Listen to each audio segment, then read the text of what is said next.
Nous avons tous des choses à faire qui nous saoulent et pour lesquelles on ne trouve pas toujours d'intérêt, qui nous donnent l'impression de perdre notre temps parce que elles sont tellement ennuyeuses que finalement ça nous énerve ou les choses sont anxiogènes que on n'a pas envie de les faire. Alors, qu'est-ce qu'on peut faire dans ces conditions?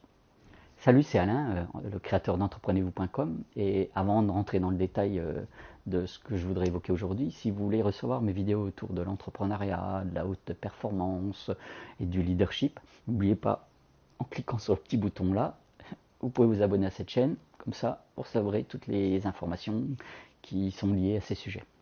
Alors, se sentir motivé ne veut pas toujours dire avoir l'envie de faire, de passer à l'action, de se mettre en route. Nous pouvons décider de mener certaines actions ou certains projets parce que ils ou elles vont contribuer à finalement nous emmener là où nous voulons aller. On en revient à cette notion qui est essentielle, qui est le pourquoi. Il faut donner du sens à ce que l'on veut faire. Prendre ce téléphone pour appeler un prospect ou un client mécontent, ça peut, pour certains et certaines, ne pas être très enthousiasmant, on va dire, ou déléguer. Ça, pour certains et certaines, ça donne le sentiment de perdre plus de temps que d'en gagner. Et en plus, quand on délègue, au début surtout, on a l'impression que le résultat n'est pas au niveau espéré. Passer du temps devant notre série préférée, c'est certainement plus plaisant que de se poser pour lire un livre. Et n'est-ce pas la mauvaise façon justement de penser, voire pire, la mauvaise façon de générer des émotions, la difficulté à laquelle nous sommes tous confrontés, et de mettre finalement la bonne intention sur ce que l'on va faire en trouvant une bonne raison, la bonne raison, on va dire émotionnelle, derrière le comment. Donc, derrière la tâche pour obtenir le résultat que l'on souhaite obtenir, tout simplement. Dans les exemples que je viens de prendre, il est plus question de générer une notion de plaisir immédiat plutôt que de penser au plaisir dans plusieurs semaines, voire dans plusieurs mois ou plusieurs années. Alors bien sûr que c'est plus facile à expliquer et à comprendre que d'avoir là le bon réflexe au quotidien pour mettre en pratique là, ce que je suis en train d'évoquer, pour faire finalement ce que l'on n'aime pas faire. Quand on est confronté à ce genre de situation, voici ce que vous pouvez mettre en place. Dans une vidéo précédente, j'avais évoqué le et si. Je vous remets le lien quelque part là autour de cette vidéo, certainement dans la description. Là. Le et si permet finalement de lever ses propres objections, là, ses propres blocages, en déterminant une conséquence positive. Si j'investis 2 heures chaque jour pour déléguer des tâches que d'autres pourraient faire peut-être certainement mieux que moi, alors peut-être que je gagnerai du temps, peut-être pas tout de suite, mais dans un mois, dans 6 mois. Si je me lève un petit peu plus tôt là, le matin, je peux trouver enfin un moment qui va me permettre de prendre soin de moi, d'améliorer mes savoirs, de lire par exemple, ou de bouger, de faire un peu d'exercice. En fait, il faut se mettre dans un schéma de pensée sur ce que cela peut apporter à moyen et à long terme. Apporter en termes de, on va dire, liberté financière ou une façon de nous libérer d'un stress ou d'éviter une conséquence négative comme par exemple appeler un client mécontent. Ça peut être aussi quelque chose qui peut être bénéfique à quelqu'un qui nous est important. Une autre façon aussi de faire quelque chose que l'on n'aime pas et d'inclure d'autres personnes dans l'exécution de ce type de tâches-là.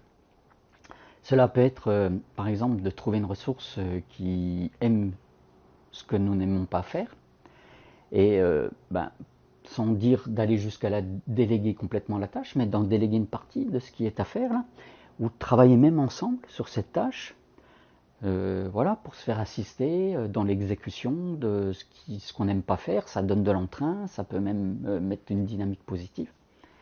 Une troisième façon de faire, ce qu'on n'aime pas, est d'alterner une tâche à forte intensité à faible intensité. Si une tâche demande un gros effort là, pour vous, alors la faire précéder par quelque chose qui est facile à faire, et puis pareil de la faire suivre par quelque chose qui vous demande moins d'efforts, moins de volonté, ça peut être aussi une bonne façon de mettre quelque chose au milieu là, qui est difficile pour vous.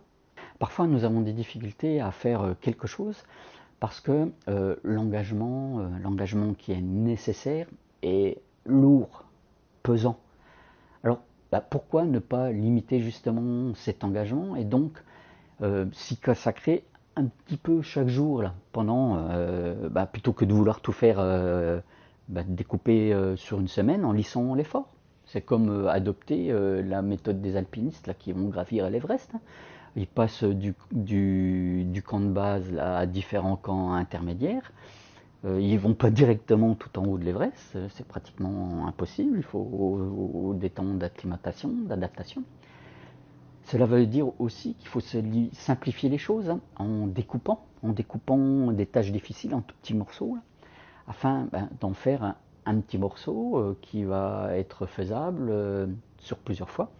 Par exemple, 1 heure ou 2 heures chaque jour, et ce pendant un temps qui sera peut-être plus long, mais le but n'étant pas là de faire vite, mais de faire. Et inversement, il est possible de se dire, allez, je me consacre pleinement, par exemple toute une journée, c'est ma seule priorité du jour, là, et puis je fais tout pour terminer, comme ça, à la fin je serai satisfait, puis à la rigueur, même mettre une récompense qui va bien juste derrière. L'important dans ces cas-là, c'est de savoir se récompenser finalement en ayant la lucidité de reconnaître qu'on avance. Si je finis ce travail administratif avant ce soir, je vais me récompenser par exemple par une séance de ciné avec la personne de mon choix, quelqu'un avec qui ça me fait plaisir d'y aller. Le contexte et l'environnement dans lequel nous travaillons est aussi relativement essentiel pour exécuter quelque chose qui ne nous fait pas envie. Donc le conseil, là, en tout cas la technique, c'est de prenez l'habitude de vous mettre dans des conditions qui sont propices à être, on va dire, plus enclin à faire ce qui est à faire. Hein. Travailler en musique, par exemple, ou se poser dans un endroit clair, en buvant une bonne tasse de café, peut donner l'envie de s'y mettre, de s'installer et puis de faire, quoi. Ou même changer de contexte. Travailler par exemple en marchant pour apprendre un texte ou préparer une réunion. En plus dans ces cas-là, vous allez faire le double effet qui se coule, hein, vous allez faire du dos en un, vous allez faire ce qui vous paraît difficile et en plus vous allez mettre votre corps en mouvement, donc ça va être bénéfique pour votre cerveau parce que le mouvement génère plein de choses comme j'ai déjà expliqué dans d'autres vidéos. Alors vous le voyez, hein, vous avez plusieurs façons de vous astreindre, je ne veux pas dire contraindre, mais presque, à faire, même si cela ne vous donne pas envie au départ. Hein. Testez une astuce que je viens de vous donner, là. Faites pas tout d'un coup, faites pas tout dans le même temps, testez une chose, voyez ce qui marche le mieux, qu'est-ce que vous risquez hein, finalement, de peut-être faire ce que vous n'avez pas envie de faire. Allez, on se retrouve très vite. En attendant, explorez votre vie, passez à l'action et surtout, changez votre réalité. À tout vite. Ciao, bye.